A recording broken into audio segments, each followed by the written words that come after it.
Well, decided to come up today and work on my hunting camp, elk camp, and decided to put a couple trail cams out before I started. These two cams are the furthest from my camp, and I am way behind. I should have had these out around June, and now here is August 2nd.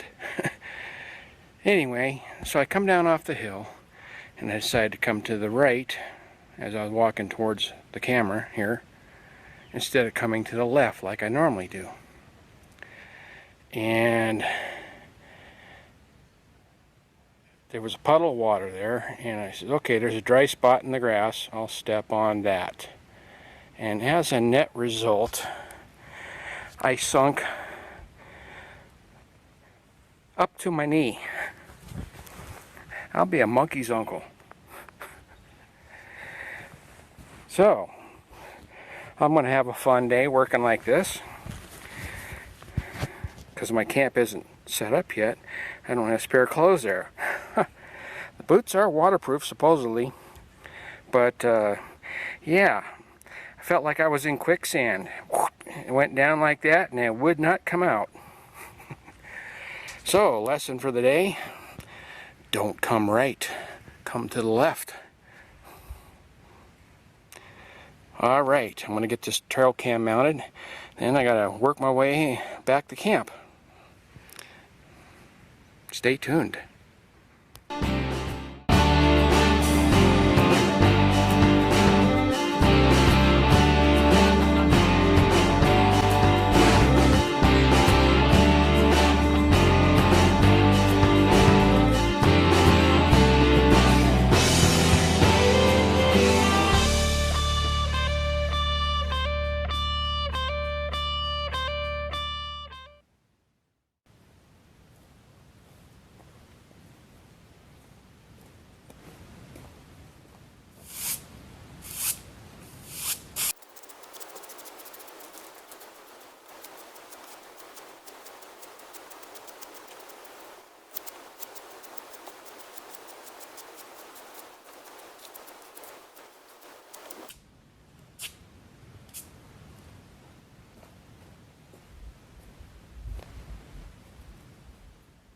We interrupt this program to provide you some bonus footage of my hunting camp security camera.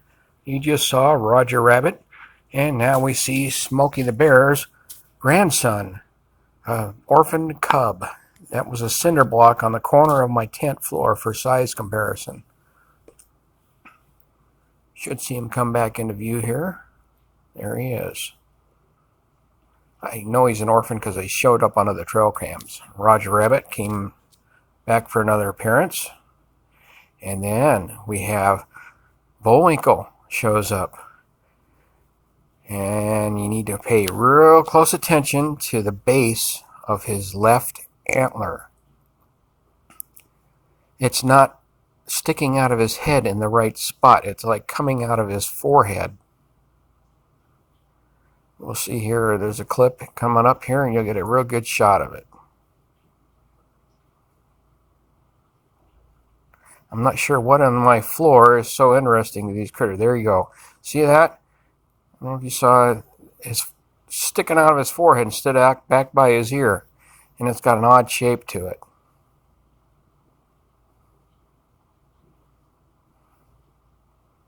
Here, there's another good shot of it. Almost like it's sticking out of his eye, almost.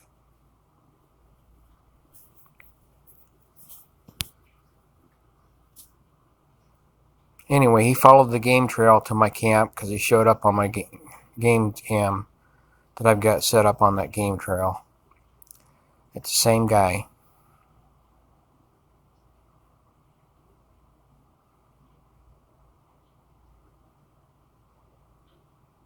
And you can see a better shot of that cinder block on the corner for comparison on that little cub. Just a little guy wandering around by himself.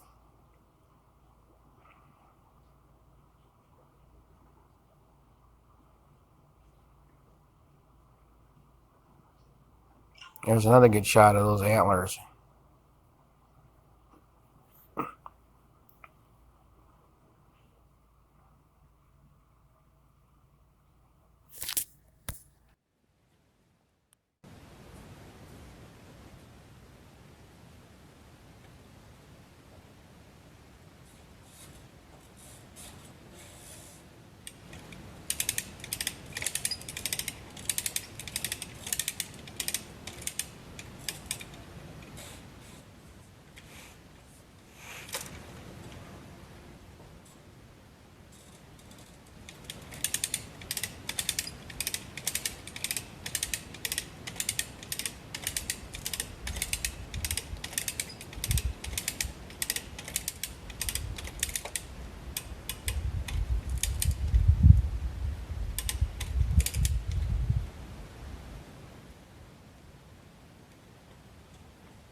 Okay, alright, so you may wonder what I'm doing. Last year, I didn't have the floor. And I like to maintain at least a foot above the top of the tent with the rain tarp. And, you know, a lot of the wall tent manufacturers say that their tents are rain and snow proof, which they probably are, but they will absorb that moisture and then the inside of the tent will condense. So then your tent winds up getting cold when it gets cold out. And so we got in the habit, we always put a tarp over our tent and went up. We used to play it right on the top, but that wasn't good for letting the air circulate when the weather's warm. So what I like to do, I like to get a foot above the top of the tent at minimum with the tarp so air can circulate back and forth, keep the rain and the snow off the tent, and the galvanized cable will take the brunt if I get a foot of snow, like it occasionally does here in September during archery season. So yeah, I want the tarp to take the brunt of any snow, keep the rain off the tent, and provide good shade when it's hot. So there you go. So I got to raise that end higher than what I had it last year, because last year there was no floor. So the tent was lower on that end. So I'm going to attempt to raise that end. We'll see.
Okay, camera cut out, but I just took a measurement on this side, which is the low side, and I got 10 feet of clearance. So if I get the peak of the tent at 9'6", that give me 6 inches of clearance. So I'm hoping that'll be good.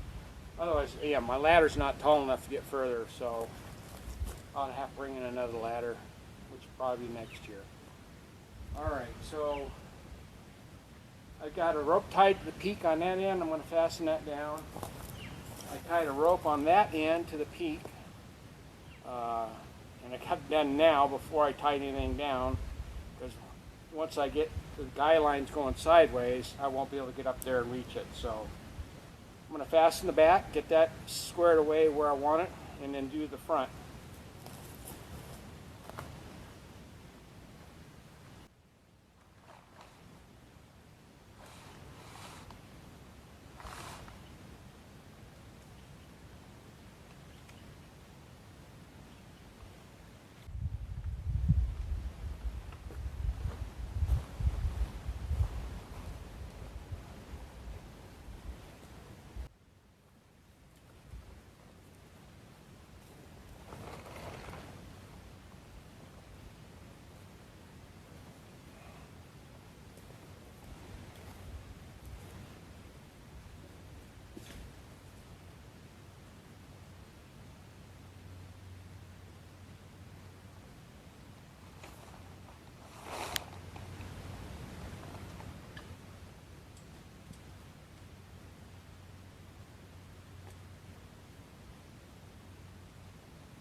Alrighty then. Well, objective for today was to get that ridge line galvanized steel cable installed and up so I can get that tarp up, give some protection over this floor. Got that done. I need to get some more of this mule tape. That's what we call in the industry. It's this high strength rope that's flat and wide like a tapeworm, but it's really strong stuff. I need to get some more of that and get that tarp more secured. The big push for next weekend, is going to get, hopefully, come up and get that tent assembled and upright, and you'll see some more progress. That's the plan, and I'm not sure yet whether I'll get to the solar that next weekend or not. You'll have to stay tuned and see. And we'll go from there. I need to, part of my objective today, while I'm only doing this portion, I want to, I got some trails that I've been working on. I got to get some bright eyes installed so I can find my way in and out of there in the dark. And if you haven't ever heard of bright eyes, I think it's B-R-I-T-E eyes. They're little fluorescent glow-in-the-dark things, so if you shine your light on them, you can see. You stick them, a little thumbtack, you stick to the tree and find your way in the dark. So that's my big objective, is to get that done today. I got 2 trails, actually 3, that I wanted to get done. I don't know if I'll get all 3 of them today, but hunting season's coming quick, and it's getting ready to be crunch time. So you'll have to stay tuned. Thanks for watching this episode. If you like what you're seeing so far, make sure you subscribe and give me a thumbs up. Peace out.